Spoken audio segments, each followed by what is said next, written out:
बोला बोला बाळूमामांच्या नावानं चांग भलं अवधूत चिंतन श्री गुरुदेव दत्त. मित्रांनो, आज अक्षय तृतीया आणि बाळूमामाचं दर्शन झालं. ब्लॉग शेवटपर्यंत बघा मित्रांनो, कारण आज अक्षय तृतीया आणि बाळूमामांचं दर्शन झाल्यामुळे एक नंबरच दिवस गेलेला आहे. अक्षय तृतीयामुळं आज पितरांना अन्नदान करण्यासाठी सकाळ सकाळीच प्रसाद केला होता आणि पहिल्यांदा देवाला दाखवून घरावर पण ठेवला. घरावर ठेवल्या ठेवल्या बघा नैवेद्य पण शिवला. त्यामुळं खूप मनाला बरं वाटलं. कारण वर्षातून एक वेळा आपण पितरांना आपल्या अन्नदान करत असतोय आणि ते सगळ्यात महत्त्वाचं असतंय. सर्वांसाठीच ते चांगलं असतंय.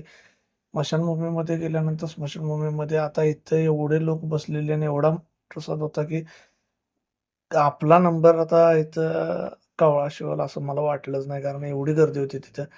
तिथून घरात आला आणि ही दोघं जण तोपर्यंत उठून बसले. कारण सकाळी-सकाळी लवकरच गेलेलो आणि ह्यांच्याकडे बघितलं मग दिवसाची सुरुवात एक नंबर अशी गुड मॉर्निंग होत होत्या. त्यात काही विषय नाही. समर्थान स्वामींनी दोघं जणांनी अशी करतात, की मी घेतली, ह्याला घेतलं की त्याला घ्यायला पाहिजे आणि त्याला घेतलं की ह्याला घ्यायला पाहिजे. असं दोघांचं चाललेलं असतंय. इथं स्वामींनी रडत होते म्हणून घेतलं तोपर्यंत ह्यो बाबा आला म्हटला, "मला पण घ्या, नाहीतर मी बसणार नाही, रडणारच." असं म्हटलं "बाबा गप बस." म्हटलं, "तोपर्यंत हे खोडी काढतंय मोठा असून पण बारकी आमची नाही हे करत." तोपर्यंत म्हटलं, "तिला जरासा फोटो काढून घेऊया." म्हटलं. तिचा फोटो काढायला गेलो, हे बघा असं क्यूट स्माईल देते लगेच. विषय हार्ड आहे आपला. तिथनं परत दादाला म्हटलं, "चला आपण जाऊया." म्हटलं, बग्गा आला होता. बग्ग्याला जायसाठी आम्ही भडकमला निघालो. बग्गा नंबर 7 इथं आलाय. आणि जाताना वातावरण एकदम शांत होतं, मस्त होतं. ढग आल्यागत झालेलं सांगली साईडला. इथं काय एवढा प्रॉब्लेम नव्हता आणि सनसेट होण्याच्या मार्गावर आलेलो. म्हणजे 6च्या दरम्यान आम्ही निघालो होतो. आणि जाताना इथं आता कॅमेऱ्यात एवढी क्लॅरिटी आपला साधा आहे बघा. त्यामुळे क्लॅरिटी एवढी नाही. पण मी तुम्हाला खरं सांगतो, डोळ्यासारखी क्लॅरिटी कुणाला नसते. डोळ्यात जेवढं साठवता येईल तेवढं साठवणं गरजेचं आहे भावांनो. एक नंबर वातावरण होतं आणि बग्ग्याच्या तिथं गेल्यानंतर पण मला तिथं ते सनसेट दिसायला आला. म्हटलं समुद्राच्या किनारी गेल्यावर आपण जसं दिसतोय, सेम तशा टाईपमध्ये मस्तपैकी दिसत होता.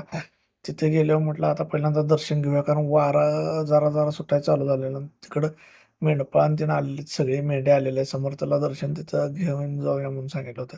इथं आलो, दर्शन घेतलं. समर्थला म्हटलं, "बोला बाळूमामांच्या नावानं चांग भलं अवधूत चिंतन श्री गुरुदेव दत्त."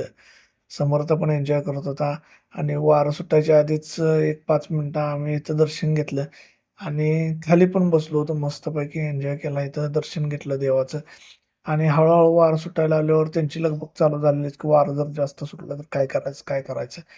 तेवढ्यात पिंटू आमचा जगप्रसिद्ध मुसरवाला का इथं बसलाय. तो म्हणायला लागला, की "एक 10 मिनिटं आपण बसायचंच, त्याशिवाय जायचं नाही." बसलो आम्ही आणि तोपर्यंत असं झालं.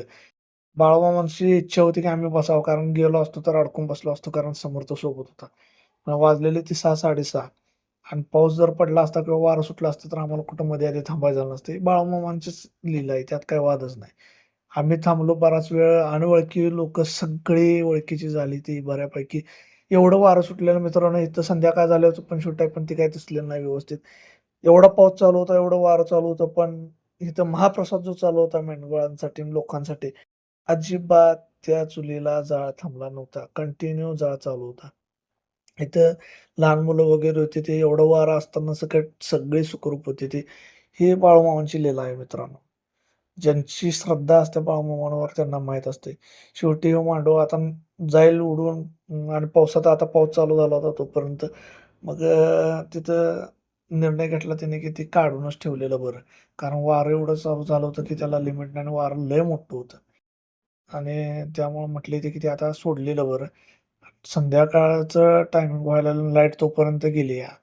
त्यात मग आकाशातनं लाईटी चालू व्हायला लागल्या. भावांनो, असलं वाटत होतं त्यात मोबाईल बंद एअरप्लेन मोडला टाकला होता. नाही तुम्ही म्हणशीला मोबाईलचं शूटिंग कसा करतो? एअरप्लेन मोडला टाकला होता मोबाईल आणि हे शूटिंग केलं.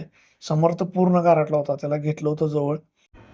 पुन्हा एकदा बाळूमामाचं दर्शन घेतलं आणि घराकडे निघालो कारण लय पाऊस झाला होता.